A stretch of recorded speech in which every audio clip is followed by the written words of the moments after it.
Greetings and salutations, everyone. My name is Andrew Kirchhoff, and welcome to my YouTube channel. Today, we're talking about my Week 9 running back rankings for the 2022 fantasy football season. On today's episode, we're going to be covering all topics related to the running back position, beginning with matchups. We'll be talking about how many points defenses have been giving up to opposing running backs thus far this season on average between weeks 1 through 8 in order to give ourselves a little bit more perspective as to which running backs have the most advantageous matchups and which running backs we perhaps want to fade going into the week based on said matchups. After we kind of give ourselves a little bit more perspective on the matter, we'll then transition into talking about our top 36 running back rankings going into the week, as I'll share with you guys my opinions and statistics that justify the reasons as to why I think the running back position is going to stack up as such when it's all said and done at the end of the week. Before we begin, do not forget there are 6 teams on bye. We have the Broncos, Browns, Cowboys, Giants, Pittsburgh Steelers, and 49ers. As these 6 teams on bye, this is a bye-apocalypse to say the very least. And with all the trades happening today, again, there's probably a trade that's going to happen at the running back position while I'm recording this video. There could be a lot to go ahead and potentially adjust as the week progresses. So do not forget, rankings are subject to change. We live stream every Sunday morning, 8 to 10 a.m. Pacific Standard Time with updated rankings on screen at the running back position, top 36. So if you'd like to join us then, that'd be great. Also, if you want to continue to get more content from my direction to yours in order to not only help you for your Week 9 matchups throughout this bye-apocalypse, but of course, to help you win a 2022 Fantasy Football Championship, be sure to subscribe. We're making daily fantasy content, so if you're interested, do yourself that favor and subscribe down below.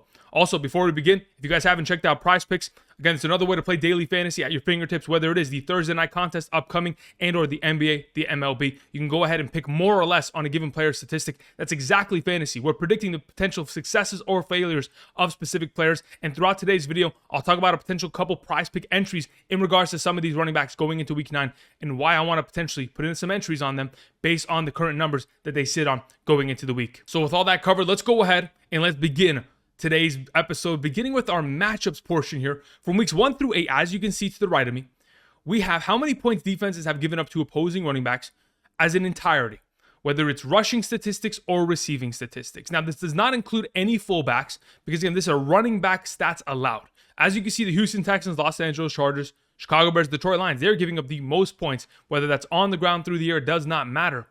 And quite frankly, the fact that the Houston Texans have already given up over 1,000 rushing yards to opposing running backs isn't a surprise considering they played Derrick Henry last week, but it primarily is a surprise to me because they've already had their bye week thus far this season. Now, speaking of rushing yards and rushing touchdowns, like I've mentioned many times before, and I'll go ahead and do once again, when I've gone ahead and collected the data regarding matchups at the running back position, all the data points to the idea that rushing statistics are the pure difference maker as to whether or not a running back has an advantageous matchup or not. The main proponent of getting receiving statistics is often based on how willing your offensive coordinator and your quarterback is in terms of targeting running backs and getting them involved in that capacity. Has nothing to do with matchups. Therefore, I go ahead and I always isolate rushing statistics on screen, as you can see to the right of me. And the teams that are, or were at the top in terms of total statistics allowed are still giving up the most points to opposing running backs when you just isolate rushing statistics, whether it's the Houston Texans, of course, the Detroit Lions, we have the Los Angeles Chargers and Chicago Bears. It is the exact same group of teams, and we're going to continue to every single week go after these specific matchups. And of course, play our prospects against them because we know success is going to be there more often than not because it has been proven.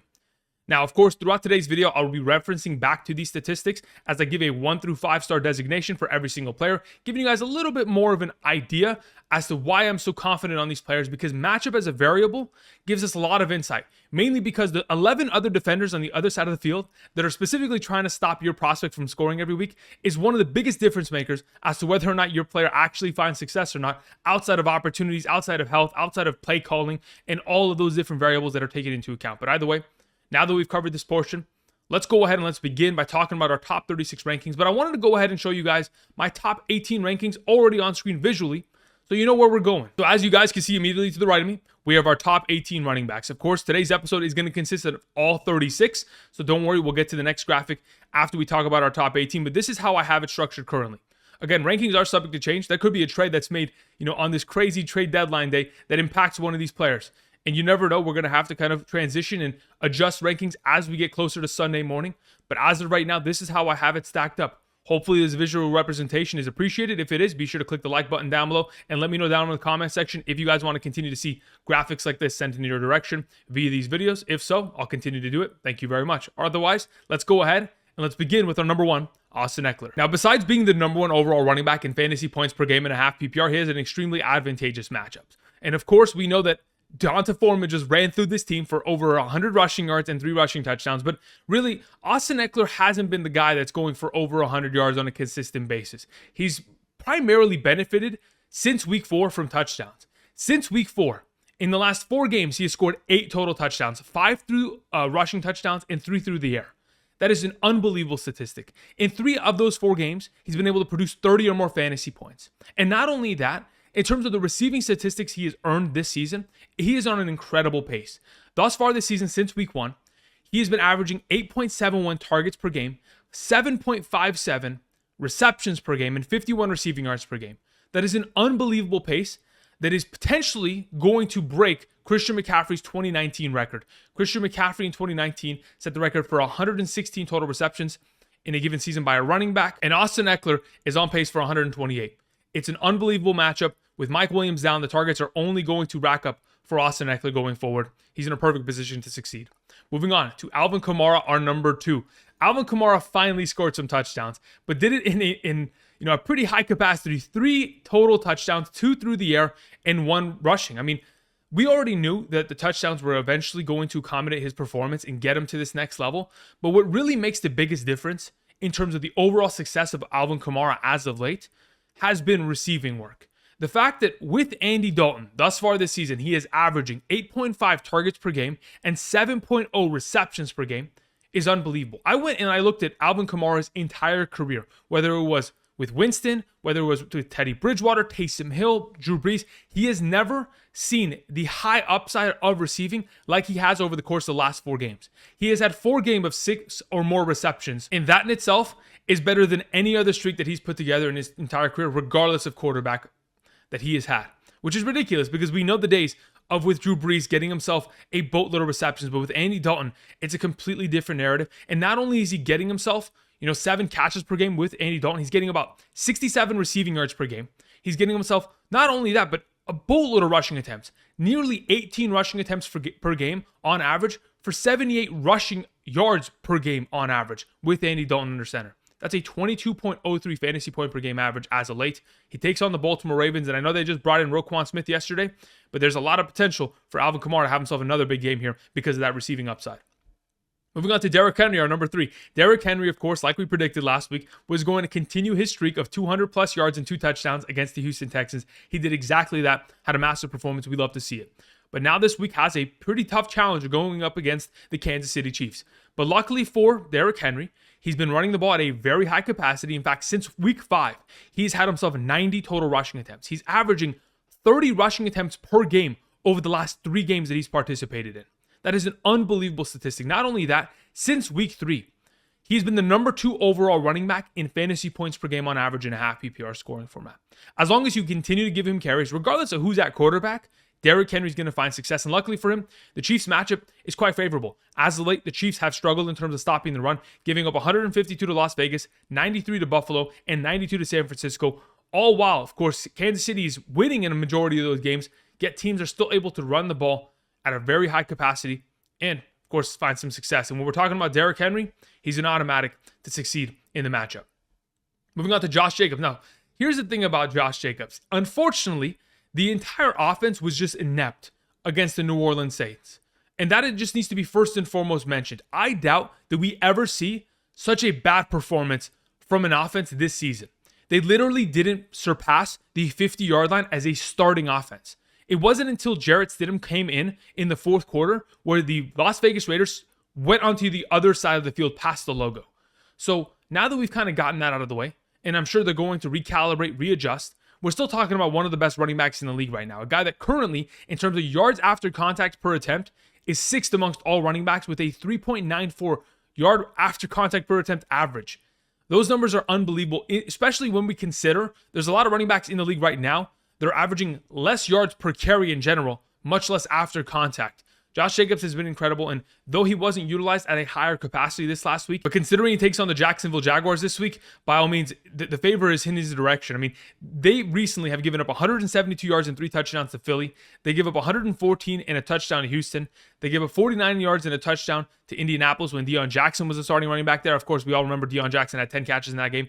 The New York Giants, they gave up 129 yards in terms of rushing there. And even the Denver Broncos with Melvin Gordon and Latavius Murray put up 75 rushing yards and 2 rushing touchdowns against them. There is so much potential for Josh Jacobs, currently the number 3 overall running back in missed tackles forced.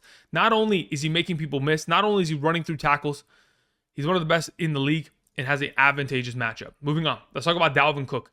Dalvin Cook going into this week really is on a hot streak. We have seen 3 consecutive games since week 5 in which he is putting up an incredible amount of fantasy points because touchdowns are there, scoring 4 touchdowns in the last 3 games, averaging 20.83 fantasy points per game throughout that span of time. Not only is he getting himself 19.67 touches per game, but he's also averaging 115 total yards per game. This upcoming week, via Prize Picks, his current number on more or less via rushing yards is 80.5.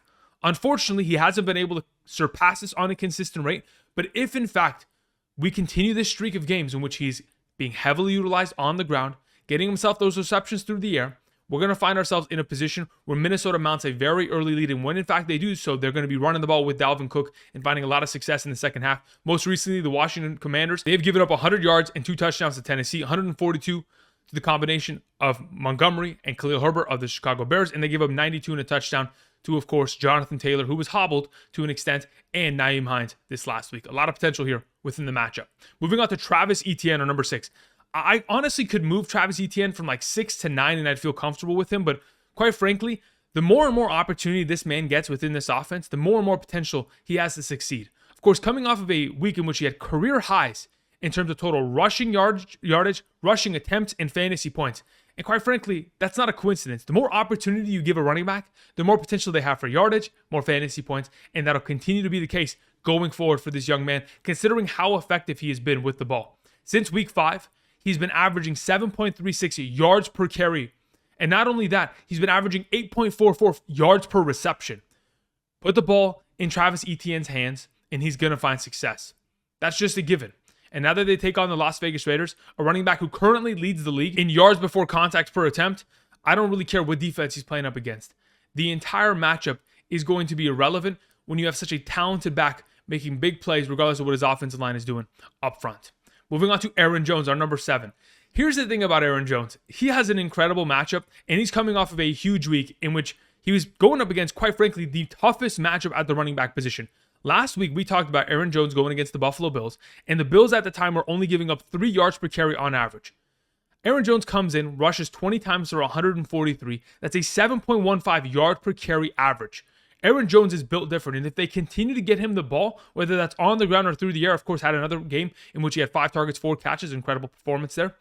I think he's going to be in a perfect position to potentially not even surpass 20 points, but maybe even get to the number 1 overall running back by the end of the week, and I'll tell you why. In 2 out of the last 3 games that he's taken on the Detroit Lions in his career, he has accounted for 38.5 or more fantasy points. Again, that's 2 out of the last 3 games where he's getting nearly 40 fantasy points against this defense. Of course, he's going to continue to score points.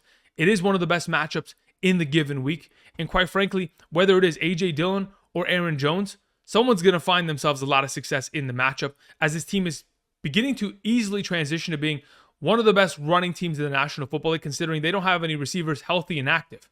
So if we've already seen 9 different running backs surpass 10 fantasy points against the Detroit Lions this season, and we're in a position where over the course of the last 2 weeks, Aaron Jones has out-touched A.J. Dillon 41-15, I'm all on board for the potential of Aaron Jones taking on this defense, having averaged 30.2 fantasy points per game in the last 3 matchups against this Detroit Lions defense. Moving on, we have Rhamondre Stevenson as our number 18. The stat that I found, which was absolutely ridiculous to me, was that in 5 out of the last 6 games, he has put up 17.5 or more fantasy points. That is unbelievable. Not only that, in the last 2 weeks, he has been such a, huge part of the receiving game within this offense. 16 targets, 15 receptions, and 131 total receiving yards. As we obviously saw Damien Harris get a little bit more incorporation within the offense, it doesn't really bother me. I still believe that Rhamondre Stevenson is going to continue this pace.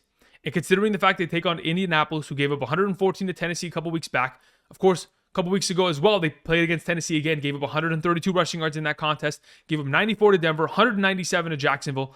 And unfortunately, if it wasn't for this inept Commanders offensive line and the rotation, and the fact that they've had 7 different starting offensive lines in the first 8 weeks of their season, obviously led to the fact that they weren't going to find much success in the running game. But as for Rhamondre Stevenson and his own success beyond one of the best offensive lines in the league, the fact that his current price pick numbers in terms of rushing yards is 64.5, he's been able to accomplish that in 5 out of the last 6 games. This is an automatic entry in my mind. Use promo code Andrew today, link in the description. Thank you. Moving on.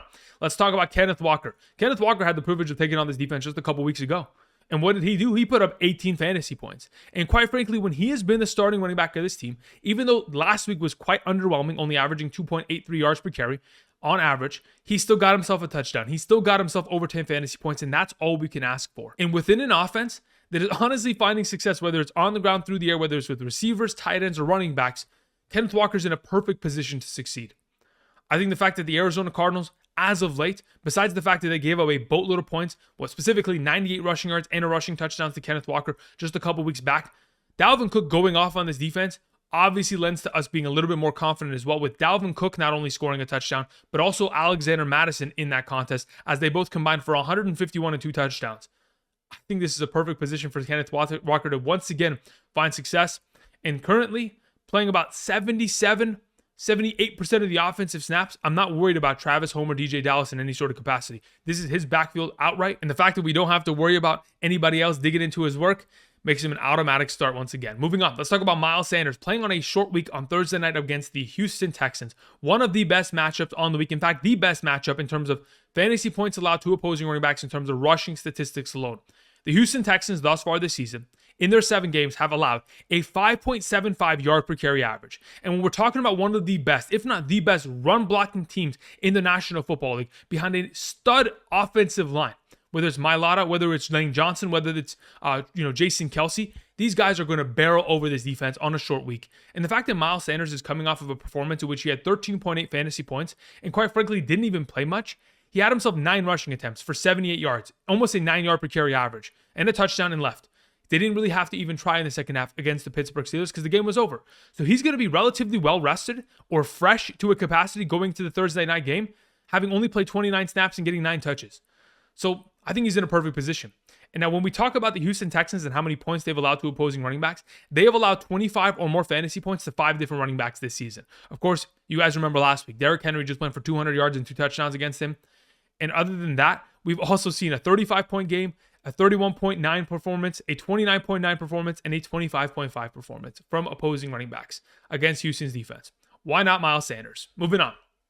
Joe Mixon's our number 11. Listen, if you want to go ahead and prevent Joe Burrow from getting sacked, you got to run the ball.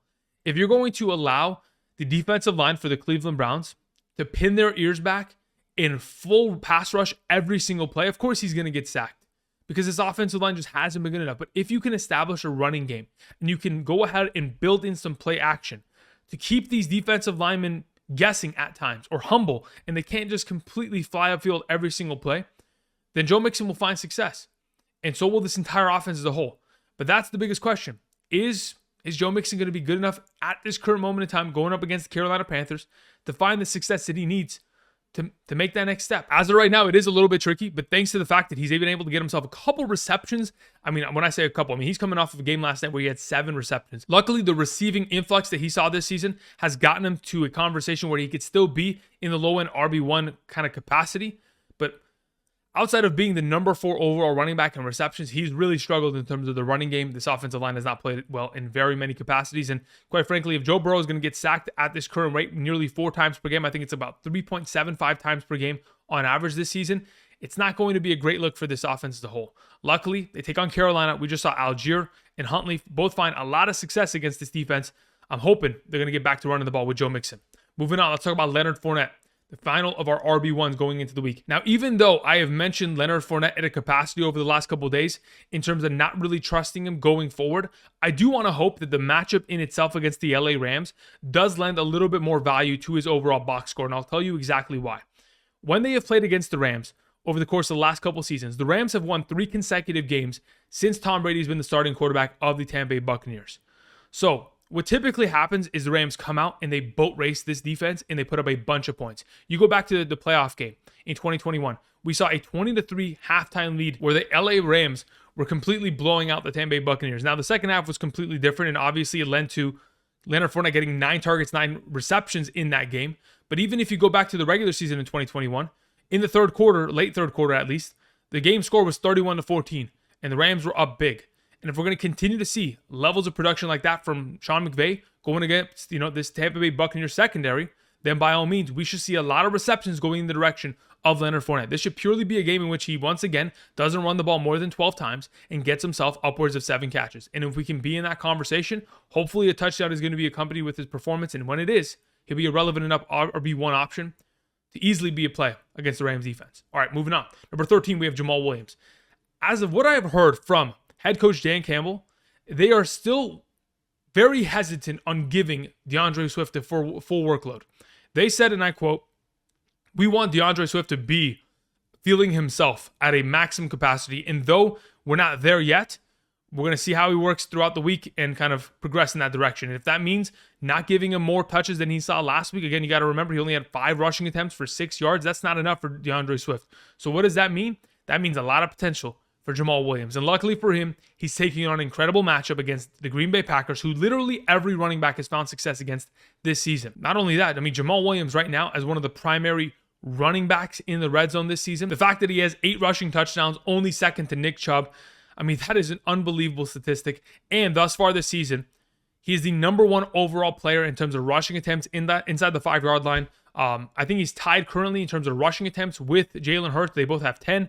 And he currently has a lead with 5 rushing attempts inside the 5.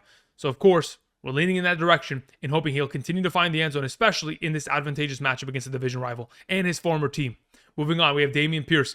Dameon Pierce continues to get the job done regardless of what the matchup is. And though we did see him struggle heavily in terms of running the ball, and they quite frankly had to abandon the running game because of the fact that the Tennessee Titans were so good at stopping the run, he still found himself a receiving touchdown. And quite frankly, over the last couple weeks, has continued to see himself continue to grow in the receiving game. And if that's going to maintain, by all means, this is a workhorse back. This is someone currently right now who is averaging 20.14 touches per game thus far this season. Since week 3, he's been averaging 22.6 touches per game. And amongst all running backs in the National Football League is in the top 6 of said category. I know it's a tough week going up against the Philadelphia Eagles on Thursday night. But the Eagles recently, they've given up their fair share of points. Arizona ran for 89 in a touchdown on them. Dallas 125 in a touchdown. And Pittsburgh 82, no touchdown. But again, a pretty decent amount of yardage overall, giving me a little bit of hope for Dameon Pierce to find the end zone this week. Moving on to Cordarrelle Patterson. Under the assumption that, of course, he is activated, he is one of the best running backs on the given week, mainly because the Los Angeles Chargers are one of the worst teams in terms of stopping the run. They have given up an average of 6.06 yards per carry thus far this season. Not only that, Cordarrelle Patterson, prior to him going to the injury reserve, was one of the best running backs in fantasy football, having scored 3 touchdowns in the first 4 games. In week 1, came out and set a career high in terms of total rushing attempts and rushing yards. 22 attempts for 120 rushing yards. An unbelievable performance. Then 2 weeks later against Seattle, breaks his season high in rushing yardage and goes for 141. Within this offense, the run-heavy scheme, the fact that we've continued to see them run as much as they did back then, if not more, without Cordarrelle Patterson, with Tyler Allgeier, with Avery Williams, with Caleb Huntley, there's been a lot of opportunity. And as soon as he fills back into this role, he should honestly go for 100 yards here. That's what I'm thinking at a base minimum.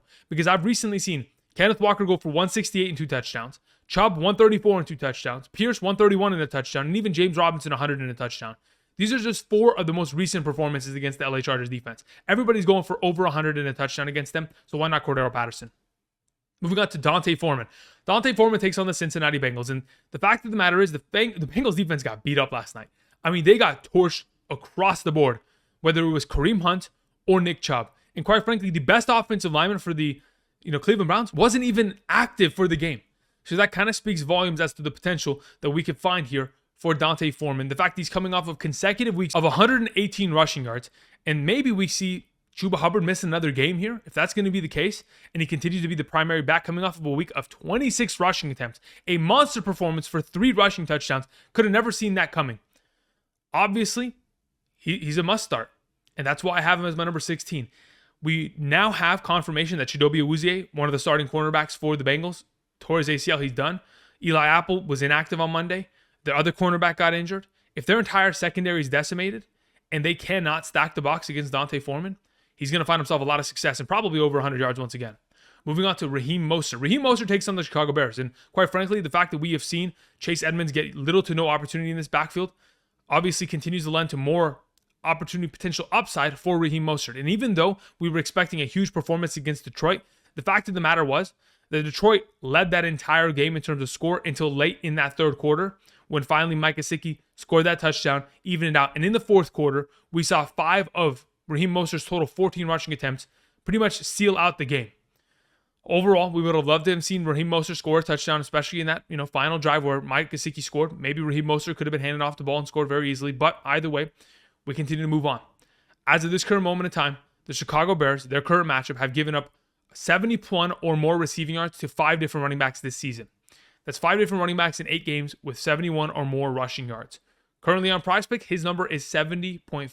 I think it's a perfect number to potentially go after, get him involved in this offense, and of course, when they're up early, run the ball with Raheem Mostert to establish that level of dominance. All right, moving on to the next running back I wanted to mention. It is on number 18, Jonathan Taylor. Jonathan Taylor unfortunately sits at this position because I don't know his current capacity to be given 35 rushing attempts in a singular game. I don't think we're even getting close to that point, similar to where it was last season. Because last year when he took on the New England Patriots, yes, he went for 23 fantasy points, but it consisted of 29 rushing attempts for 170 yards and a touchdown. And late in that game, if you guys remember, it was a 67-yard rushing touchdown to save many of our fantasy weeks. Unfortunately, we don't know if we're going to see that level of Jonathan Taylor for a while, considering the injury. And the fact that he's only playing about 70% of the offensive snaps, Nyheim Hines stole the rushing touchdown this last week. And if we're going to see more 2-back sets with Sam Ehlinger back there, the fact that they fire their offensive coordinator may lend to more rushing attempts going in the direction of Jonathan Taylor, but we just don't know for certain. So as of right now, I leave him here at number 18 because I don't even know if he's going to play this week. And if he does, that'd be fantastic. But even if he does, we can't expect too much from an injured running back who one of his wheels are just a little wobbly at the moment. All right, once again, these are our top 18 running backs for the week. Just kind of giving you guys a visual representation as to where we have these players. Again, rankings are subject to change. Join us Sunday morning to get up-to-date rankings. But let's go ahead and let's begin by talking about our number 19 through 36, the second half of today's episode, in regards to some of these players. Again, the running back position is thin because of the 6 teams on bye. So we're going to see a lot of running backs that are, typically handcuff options or backups be potential starting options going into the week due to the fact that we are in this situation. Now, I just recently updated this graphic because while I was recording the first half of this video, I saw, Jeff Wilson Jr. is in a conversation to potentially be traded. And he did get traded to the Miami Dolphins. So we'll talk about him at the end of the episode, but as of right now, wasn't able to kind of give him a full representation as to where I expect him to land because I had already planned the video and recorded a majority of it. Either way, let's go ahead and let's begin with DeAndre Swift, our number 19. The fact that he takes on the Green Bay Packers is fantastic, but unfortunately, like I said, in regards to Jamaal Williams, why I have Jamaal Williams as my number 13 back, this team and the head coach, Dan Campbell, does not expect to continue to utilize him at a greater capacity. They do not believe that DeAndre Swift is fully healthy yet, and if they're only going to play him and get him, 5-10 touches in a singular game, the upside of a touchdown is always going to be there because we know he's a playmaker, but quite frankly, it's just not enough for me to trust him as a higher end RB2. Therefore, we sit him at the bottom end. We're still going to start him because he's DeAndre Swift, and he certainly can find the end zone similar to the way he did this last week and in week 2. Even though he's been injured, he can still find the end zone. So why not go ahead, trust him at this capacity? But outside of this, anything higher would be really a tough pull in my mind, considering how much utilization we're continuing to see from Jamaal Williams. Moving on to Devin Singletary, taking on the Jets. Last season, he took on the Jets twice. In those 2 games, put up 10.9 fantasy points and 23.2 fantasy points. Now, over the course of the last couple weeks, we've continued to see this team commit to the running game and, of course, commit to Devin Singletary in specific. With Zach Moss being inactive in a lot of these games, of course, they've purely established that Devin Singletary is the number 1. And if we continue to get him the ball on the ground or potentially through the air, if it's more of an exciting matchup, I doubt that's going to be the case. But if we're going to see him get opportunities on the ground, especially in the second half when they've mounted a lead against this New York Jets offense, I expect to hopefully see Devin Singletary finally find the end zone in terms of a rushing capacity, considering we haven't really seen that as of late. Moving on, number 21, we have David Montgomery taking on the Miami Dolphins defense, which quite frankly is one of the better run-stopping defenses in the league, but they've given up their fair share of points as of late. The main primary reason why I have David Montgomery at number 21 is because he still is maintaining a 70% snap percentage within this offense. And if you're going to play 70% of the snaps, get himself 18 touches last week? All we needed was a touchdown. His performance was going to be perfect. Another 13-point game. Now, unfortunately, when you have Khalil Herbert, when you have Justin Fields, who are both just as capable down in the red zone, it's tough. But I still think that David Montgomery is one of these primary backs who, when given those opportunities down in the red zone, is easily a double-digit running back within a given week. And into this upcoming weekend's matchup, I'm perfectly fine with him, considering the amount of opportunity he's getting in his backfield. Moving on to James Conner. Now, the assumption is that he's going to be healthy, coming back from the rib injury. And if, in fact, he is, my goodness, he should have a big week here. I know Seattle has given up their fair share of points to opposing running backs, and even though this last week, Saquon Barkley didn't find much of a semblance of success in terms of rushing yardage, we've seen some running backs put up some big numbers here. So why not James Conner, who recently in 2021 put up an 18.4 performance and a 24.3 fantasy point performance against this defense. It's an advantageous matchup. And basically, from what we saw from Eno Benjamin last week, if Eno's going to look like that and not really be effective on the ground, we really just need this running game to get healthy. If Rodney Hudson comes back, if their right guard comes back at a healthy capacity, and so is James Conner, I think we're going to be in a position where we see a lot more running from Arizona in the future weeks here. Moving on to Khalil Herbert, the second half of the Chicago Bears backfield. Khalil Herbert, since week 3, has put up a minimum of 74 yards total in every single game. Let me go ahead and give you some perspective here. Since week 3, his total yard numbers, whether it's rushing or receiving combined, 169, 99, 101, 74, 87. When he's either been the starter, David Montgomery went down with an injury, or we have seen this recent slate of where we're getting them both involved at a very similar capacity. Boom. Yardage is there, and it's an automatic. Coming off of a week in which he scored 15.9 fantasy points, by all means 16 rushing attempts on 22 total snaps played. Every time Khalil Herbert's on the field, he was getting the ball. And I don't think that's slowing down as we progress into the future, especially considering how efficient he has been in terms of yards per carry on average.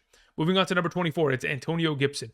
Antonio Gibson, since week 4, has had a minimum of 3 receptions per game on average. Perfect. We love to see that.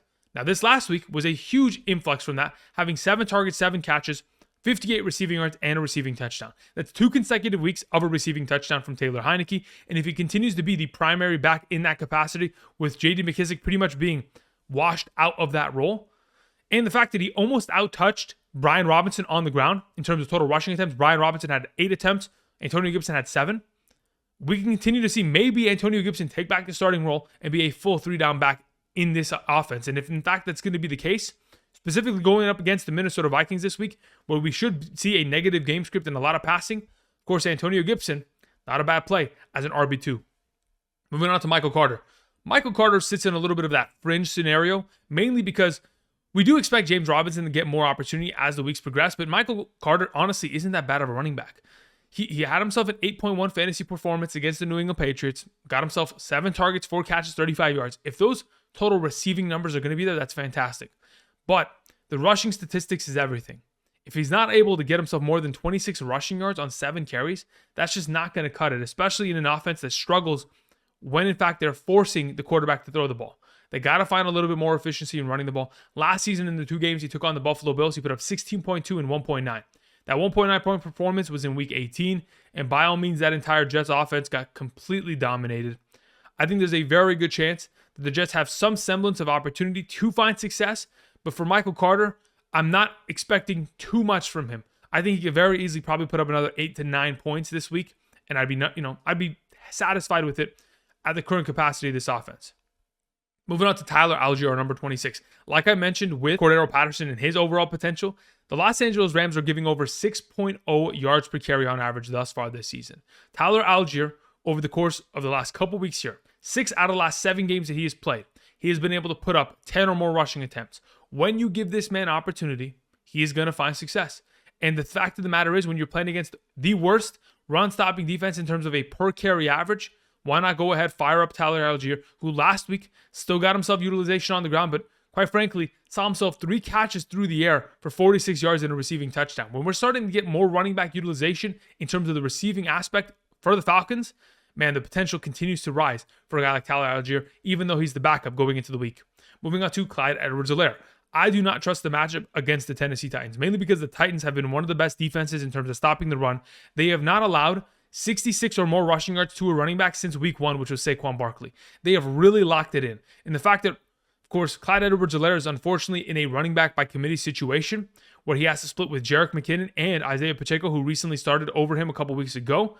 I still believe that Clyde Edwards-Helaire has himself the goal line work locked in place. But unless he scores a touchdown, it's going to be tough to trust him, especially in this matchup. Moving on to Gus Edwards. If Gus Edwards' injury is as minor as they predicted, then of course I want to play him against New Orleans because anybody can run the ball against this team, unless of course you're Josh Jacobs because Derek Carr cannot throw the ball more than 10 yards down the field. But that's a different conversation. As of right now, we're still worried about the hamstring injury because there's a potential that Gus Edwards does in fact miss this week because they have a week 10 bye. If that's going to be the case, Kenny Drake's fired up and we go ahead and start them as, middle of the pack RB3 conversation players because we know they always want to use some sort of rotation in Baltimore. They will have a primary back and they will give them ample opportunity near the goal line. But ultimately, we want to go ahead and hope that Gus Edwards can play because I think his overall potential is certainly higher than one that is presented by Kenny Drake on a weekly basis. Moving on to A.J. Dillon, another one of these backup running backs we wanted to mention mainly because of the matchup. It's a 5-star matchup, giving up 10 plus fantasy points to 9 different running backs this season. If you're going to give up that many performances of 10 or more fantasy points, why not the backup for the Green Bay Packers? If the Green Bay Packers can mount a lead or at least continue to run the ball with Aaron Jones at a capacity where they have to give Aaron Jones breaks and get A.J. Dillon more involved. Of course, this last week, 10 rushing attempts, 1 target, 1 reception. 5.4 yards per carry against Buffalo for A.J. Dillon wasn't a bad week.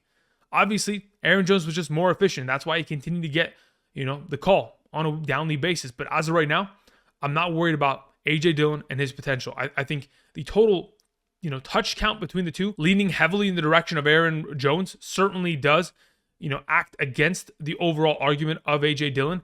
But as this team continues to commit to running the ball, they know that A.J. Dillon has to be a big part of that going forward. And against Detroit, I think this is a good week to establish that. Moving on to our number 30, we have Brian Robinson Jr. So here's the thing about Brian Robinson. Unfortunately, he was extremely ineffective last week, and the game script was in their favor to an extent, right? They were losing for a majority of that game, and quite frankly, I was hoping they were going to run the ball more, but considering he was getting stuffed at every single opportunity he was given, and so was Antonio Gibson, they pretty much abandoned the running game. And with that, of course, we even saw Taylor Heineke, unfortunately, steal a touchdown late in that game with the QB sneak, and very easily could have been in the box score of Brian Robinson and saved his week. But overall, if in fact we're going to see a Minnesota Vikings matchup where it's going to be a negative game script, considering they are not a joke of a team, they are one of the best in the National Football League, number 2 in the NFC. If they're going to mount an early lead, it's going to be a negative game script.